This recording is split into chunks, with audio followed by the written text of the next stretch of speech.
Uy, 3-5 tol, 3-5! Mga boss, nagsusugal ba kayo? Oo boss, nagsusugal kami. Kanina pa nga kami paldo dito eh.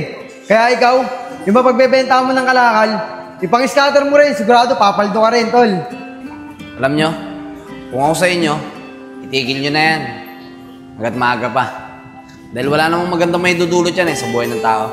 Oh, bakit kami titigil? Dito nga kami kumikita eh. Dito rin namin napapalago yung pera namin.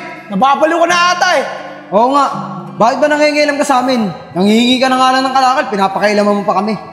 Oh, yun tol, scatter na naman oh. Panay ang scatter. Paldo na naman ako tol, mukhang dito na ako yayaman. Parehas pala tayo, Sib eh. Kaya ako hindi na ako pumasok sa trabaho. Kasi dito, madali lang kumita ng pera. Pati marami na rin naman akong ipon eh. Kaya sana madagdagan pa to. Sana tol, magtuloy-tuloy to. Tignan mo, 58K na panalunan ko.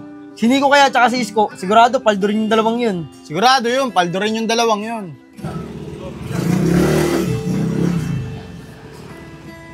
Sko! Bilisan mo! Para mapabalita natin kila Joseph na nanalo tayo. Tara. Tol, kutob ko, magbabagsak uli na yung scatter to.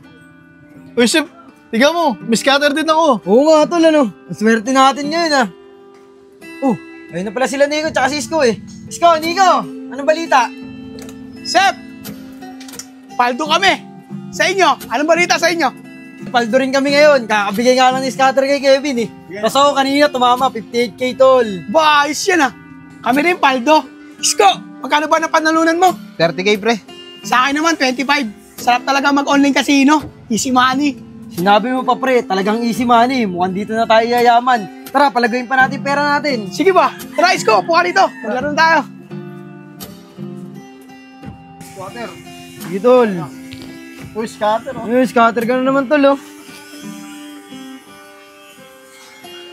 Paldo na naman si Kevin. Mga boss, Naman ako, tol. mga boss, walang galang na po. Baka po pwedeng humingi ng kalakal sa inyo. Sige tol, kunin mo na kung ano makita mo dyan. Ay, salamat po. Scatter. Paldo na naman si Kevin mga tol. Uy, si Isko rin oh. Ay, Isko. Bili ka ng buy bonus. Mas malaki yung ano dyan, panalo dyan. Uy, di ba? Uy! Scatter ka dyan tol. Uy! Uy, 3-5 tol, 3-5. Mga boss, nagsusugal ba kayo? Oo boss, nagsusugal kami. Kanina pa nga kami paldo dito eh. Kaya ikaw, yung ba pagbebenta mo ng kalakal, ipang-scatter mo rin, sigurado papaldo ka rin, tol. Alam nyo, kung ako sa inyo, itigil nyo na yan. Hanggat maaga pa. Dahil wala namang magandang may dudulot yan sa buhay ng tao. Oh, bakit kami titigil? Dito nga kami kumikita eh. Dito rin namin napapalago yung pera namin. Nababalo ko na ata eh. Oo nga, bakit ba nangingilam ka sa amin? Nanghihingi ka na nga lang ng kalakal, pinapakailaman mo pa kami. Ganyan din kasi yung nangyari sa akin. Sa una lang kayo papapanalunan yan. Pero bandang huli, babawian din kayo. Hanggang sa maubos lahat ng ari-arian nyo. At pati pamilya nyo, masisira na rin. Katulad na rin ang nangyari sa akin. Bakit mo ba kami ginagaya sa'yo? Ganito sinaswerte kami, sa tingin mo maniniwala kami sa'yo. Di ba mga tol? Oo nga, bakit ka ba nangingilam? Wala kang pa alam kung anong gusto namin gawin. Mga boss, kayong bahala. Basta ang sa akin lang, pinaalalahanan ko lang kayo. Yan yun na mga tol. Tara, maglaro na lang tayo ulit. Tara.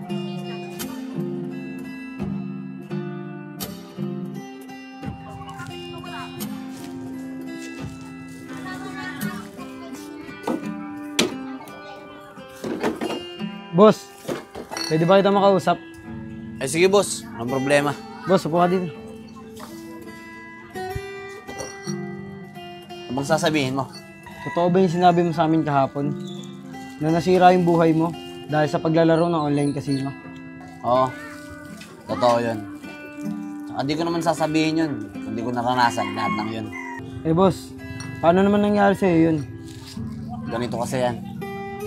Nagsimula lahat ng yun nung natuto ako magsugal ng online casino. Yan! Yun!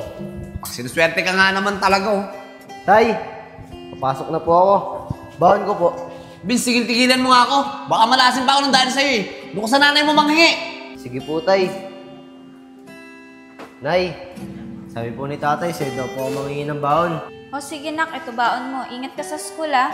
Sige po, Nay. Maraming salamat po dito Pasok na po ako. Sige nak, ingat ka ha. Sunod-sunod yung Nad, ikaw, di ka pa papasok? Anong oras na? Ano bang pinagagawa mo dyan? Ano pa ba? Eh di nagsusugal. Panalo na nga ako eh. Tsaka bakit pa ba ako papasok? Eh mas malaki pa nga yung kinikita ko dito kaysa sa pagtatrabaho eh. Eh dapat matuwa ka. Ano ka ba naman Nad? Kailan ka pa natuto magsugal? Tigil mo na yan, walang magandang maitutulot sa buhay natin yan eh. Tingnan mo pati trabaho mo, napapabayaan mo na dahil dyan sa pagsusugal mo. Ano ka ba? Huwag mo ako pakialaman sa diskarte ko. Hindi mo ba alam? Kaya malaki yung pera binibigay ko sa'yo nang dahil dun sa pagsusugal ko. Nad, hindi ko kailangan ng malaking perang yan kung galing lang din naman sa sugal. Ang gusto ko, itigil mo yan hanggat hindi ka patuluyang nalululong dyan sa sugal na yan. Huwag ka mag-alala. Ititigil ko rin to pag natalo ko. Pero hanggat nananalo ko, itutuloy-tuloy ko lang to. Eh sayang din naman kasi mapapanalunan ko eh. Bahala ka nga dyan, basta itigil mo yan. Daming satsat eh.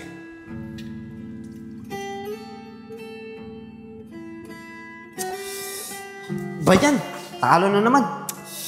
Ang laki na natatalo ko dito sa sugal na to Pero di bale. Kailangan kong bumawi. Pagkasin nga ulit. Nad, pwede ba kitang makausap? Ano ba yun?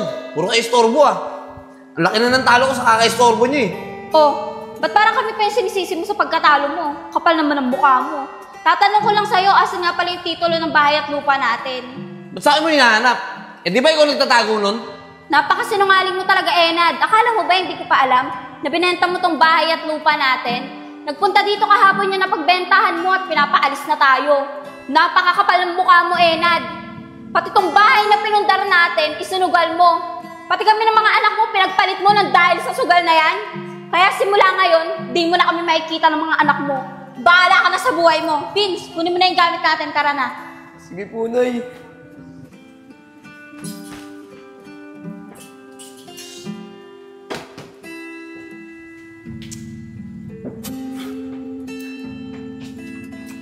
Napakatanga ko. Nawala na lahat na meron sa akin. Pati pamilya ko, iniwan na rin ako. Dapat pala, hindi ko na sinubukan yung pagsusugal na yan.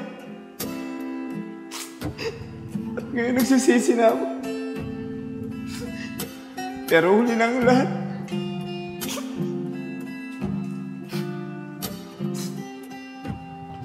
Kaya nung nakita ko kayo na nagsusugal, hindi na ako nagdalawang isip na paalalahanan kayo.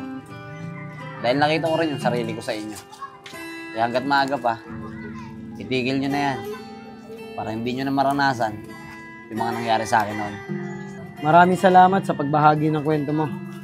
Dahil sa mga sinabi mo, na-realize ko na mali pala yung mga ginagawa namin. Kaya mo, boss, simula ngayon, titigilan ko na yung paglalaro ng online casino. Pero boss, may isa lang ako hiling sa'yo. Pwede mo ba akong samahan?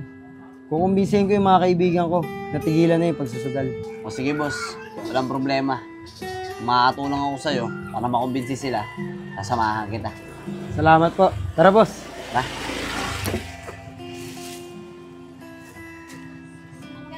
Uy, mga pre. Buti, nandiyan kayo. Pusip, ba't ngayon ka lang? Tsaka, ba't kasama mo yan? Boss, upo muna tayo. Mga pre, may gusto sana akong sabihin sa inyo. Pwede bang tigilan na natin yung pagsusugal? Tama nga si Kuya sa mga sinabi niya sa ating kahapon. Na nakakasira ng buhay at pamilya yung paglalaro ng online casino. Sep, naririnig mo ba yung sinasabi mo? Paano kami titigil? Eh dito kami kumikita. Kung gusto mong tumigil, ikaw na lang. Ang papaniwala ka dyan, eh wala rin pera yan. Di ba mga tol? Oo nga, Sep. Tama si Nico. Mga tol, pwede naman tayo magtrabaho ng marangal para kumita ng pera. Hindi yung dyan tayo umaasa sa paglalaro ng sugal. Dahil pag dumating yung oras na binawian tayo niyan, mauubos lahat ng pinaghirapan natin. Kaya hanggat maaga pa, tigilan na natin yung pagsusugal, mga tol. Bahala ka nga dyan, Joseph. Masyado ka naniniwala dyan sa magbubuteng yan. Basta kami, kapag yumaman kami tapos ikaw mahirap pa rin, huwag mo kami sisisihin. Tara na mga pre. Tara.